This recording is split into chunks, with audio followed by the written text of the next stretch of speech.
extend his freedom, or if perhaps he's having some sort of mechanical issues.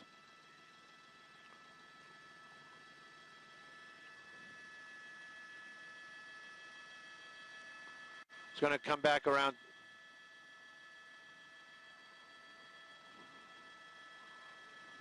Officers from LAPD are working out a plan. They're trying to come up with more spike strip.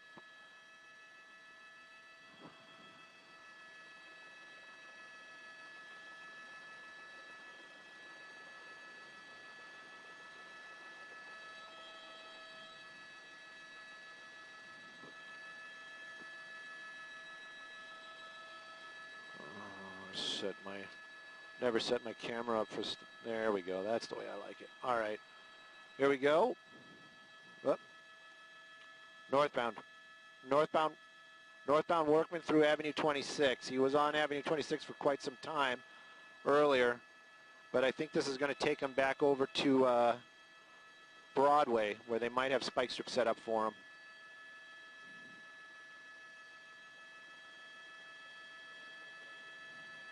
Copy that, thank you.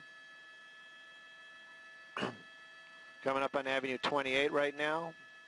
Red light, going through the red light.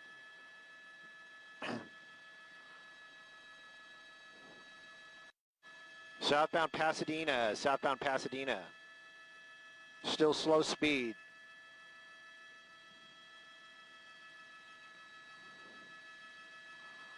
We're looking for spike strips on the road.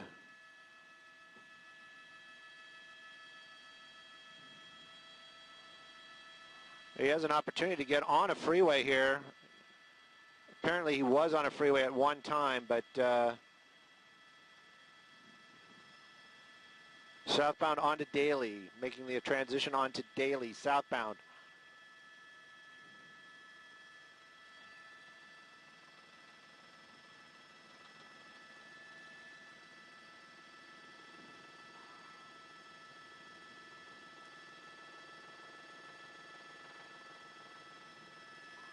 Want to keep a close eye on the car. Sorry.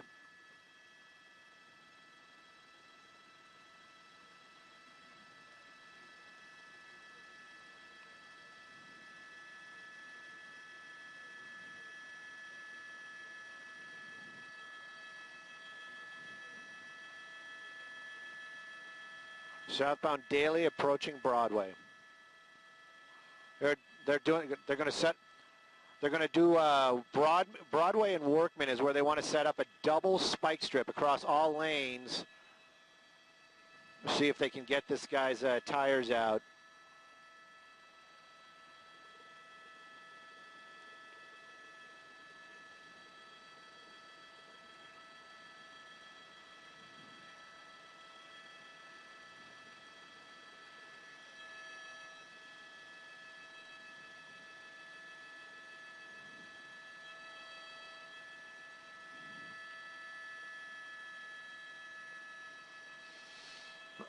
Southbound Daly at Mozart.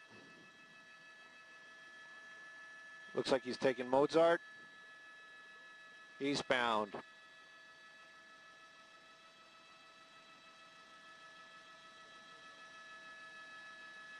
Got officers actually blocking intersections out here in this residential neighborhood. Do this to get into the gang.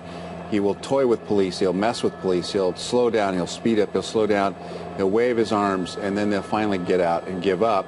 And as long as they get on TV, they get into the gang. That's one scenario that could happen here.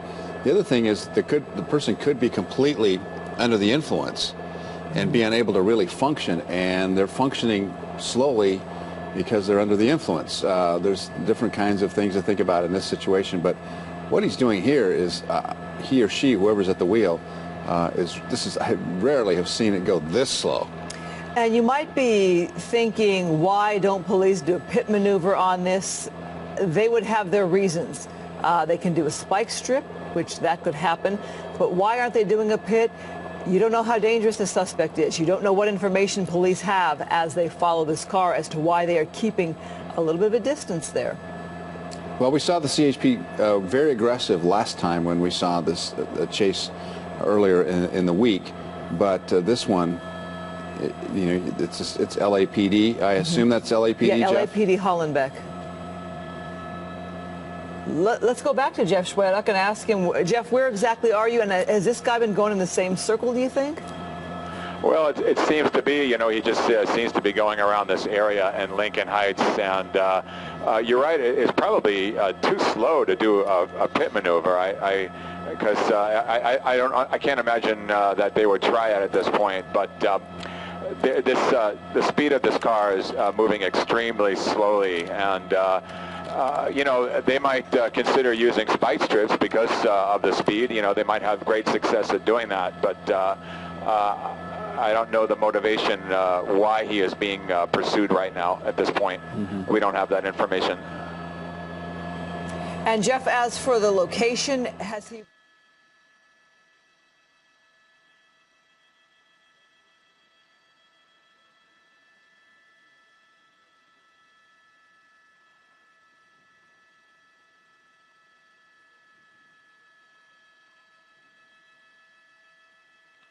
LAPD is becoming more and more aware of the fact that he basically is rolling in the same neighborhoods every time. You know, the slow speeds, though, this guy is probably seeing that those spike strips are being deployed, and that's one of the reasons why they're trying to get these spike strips across all lanes of traffic as he passes, not just the one lane. He's not moving so quickly that they can just throw it out in front of him. Basically, they throw it out, and this guy sees the officer's activities and just kind of swerves around it. That's one of the reasons why they're trying to cross all lanes of traffic. But again, you basically can see him riding pretty much the middle of the lanes right out here. Slow speeds again, maybe picking up a little bit now, maybe closer to 30 miles an hour.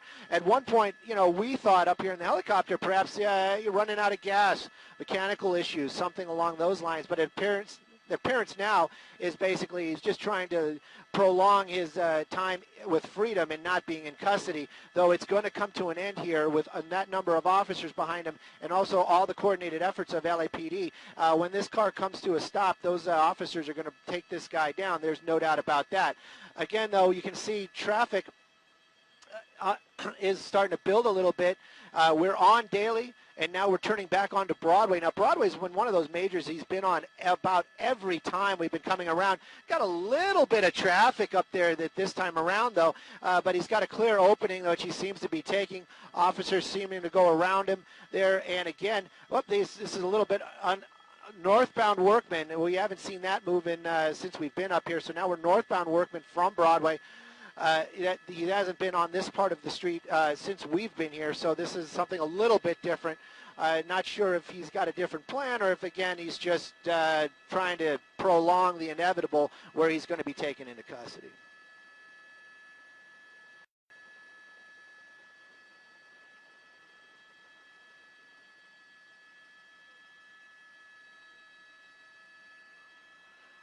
That turn right there was eastbound Avenue 26 from Workman. Now, Avenue 26 seems to be one of the roads that he has been on for more than once. You know, when we first arrived out here, he was on Avenue 26. And again, you saw those spike strips. I'm going to show you that right there. Those spike strips, officers had those out. I don't think he hit it. You saw he made that little bit of a turn there, so he was avoiding it. So again, maybe one of the reasons why he's driving so slowly is because he's just checking out for obstacles in the way. He just turned from Avenue 26 onto I believe this was, again, I haven't heard it, but I believe this might be Workman again. And again, making another turn here.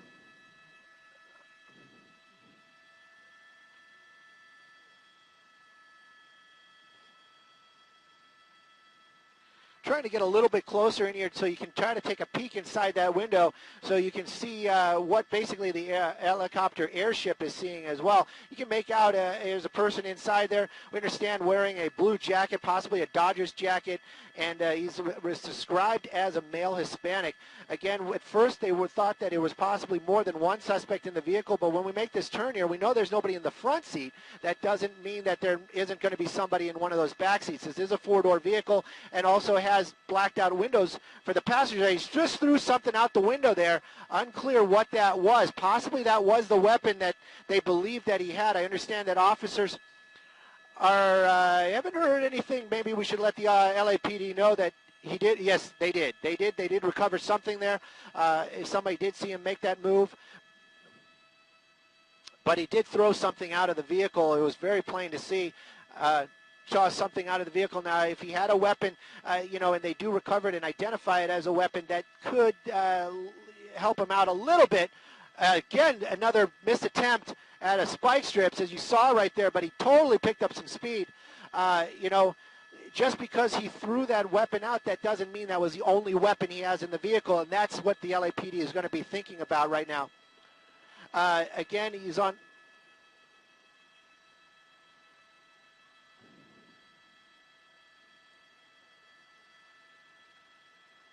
I'm sorry, I was just listening to another radio trying to hear what the officers are talking about, trying to get an identification on what they threw out there. But again, you can see speed's picked up there for a little bit, and then he kind of slowed back down again as we're working through the same Highland neighborhood. Basically, we're at the corner of Hancock and Manitou as he continues working his way through here. It seems to be a little bit more traffic in the area right now. This is a little bit more other civilian traffic than we've seen in the past, though. LAPD really making an effort out here. They almost at every stop they have spike strips and officers in the intersection blocking traffic. So if they're going to get those spike strips out, they're going to have to get them out here shortly. Also, we understand that they wanted to try to pit this guy a couple times, but I understand might have been unsuccessful, and or maybe they just decided to back off because of these narrow streets. They don't want that small Blazer to spin out and possibly cause injury to somebody on the sidewalk out there, or property for that matter. But again, you can see making these sweeping turns out here. More and more people in the neighborhood now becoming aware of the situation, as it's probably coming up almost on an hour now as this pursuit's been taking place. Again, this S10 just working his way very, very slowly through these Highland Park neighborhoods, basically running blocks. Avenue 26, Broadway, Daly, Central. These are all streets that he's been on more than once this evening. And again, you can see just working his way. Officers now have a lot of spike strips out, but again, just driving around him there, making a left turn. He's been favoring those rights, but this is the second time we've seen him make a left turn. And again, picking up a little bit of speed out here on a major street. You know, he apparently has some sort of plan. We haven't seen him go back to that same little neighborhood where he drove so slowly so many times in the past. But officers from Hollenbeck having their doors open, ready to pounce on this guy as soon as he makes out. Look at what's he doing here? Looks like he's turning into a looking like a parking lot here. Unsure if he has a way out. Maybe a funeral home. Looks like he's coming to a stop here. This is where it's going to come to an end. Again, officers from Hollenbeck getting ready out here, deploying themselves. Unclear if this parking lot has another way out, or if officers are going to try to block it. But again, you can see officers with their up. He just threw something else out the window, possibly a cell phone, or he's throwing more stuff out of the window. He's making his move right now. He threw the door open, hands in the air as they would like him to have. The door didn't stay open. But again, they understand that this is a funeral home, and basically just kind of giving up out here, walking, doing as the officers are telling him to do, getting down on his knees, and got his hands on the back of his head. Again, they're telling what they're waving at right there is they're telling the people in the area to get out of here. Apparently they have some other people out here looky-loos trying to see what's going on. I'm going to stay tight on this guy right now, but as he got him proned out on the road there, officers from LAPD still have their weapons out. This is still a dangerous situation as they don't have the cuffs on him, but looks like this pursuit is going to be wrapping up as officers from Hollenbeck Division making an approach here, going to clear that vehicle and then take the suspect into custody.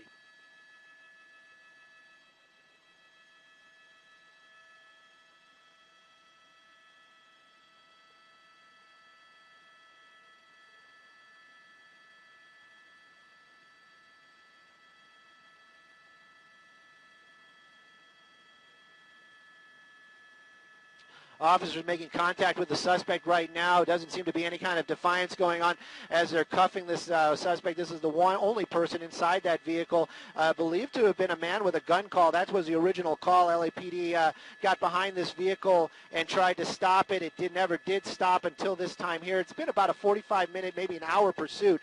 But again, all wrapping up out here in the Highland Park area. LAPD's Hollenbeck Division taking one person into custody, the only person inside that vehicle.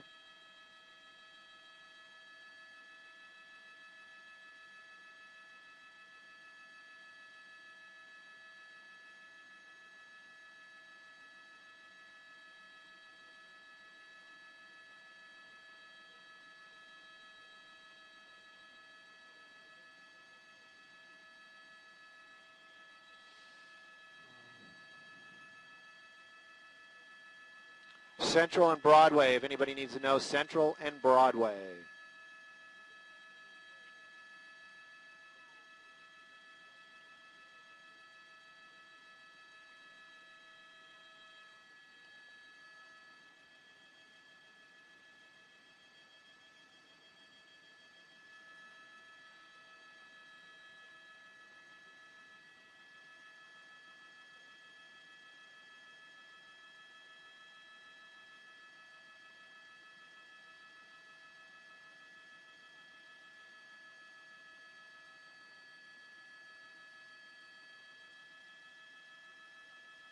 No, I didn't copy. Say it again.